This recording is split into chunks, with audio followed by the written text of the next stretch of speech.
বাহিরে অজড়ো বৃষ্টি হচ্ছে, আর এরকম বৃষ্টির দিনে আমি হচ্ছে গিয়ে খিচুড়ি আর এখানে হচ্ছে গিয়ে গরুর মাংস নিয়েছি।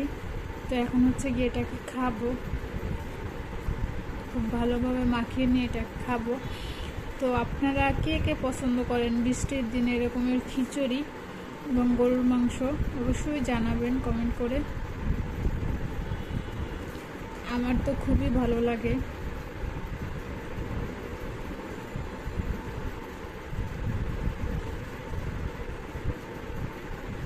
আর এই কয়দিন যাবৎ বেশ ভালোই বৃষ্টি হচ্ছে এবং দেখতেই পাচ্ছেন ঢাকা শহরের অবস্থা।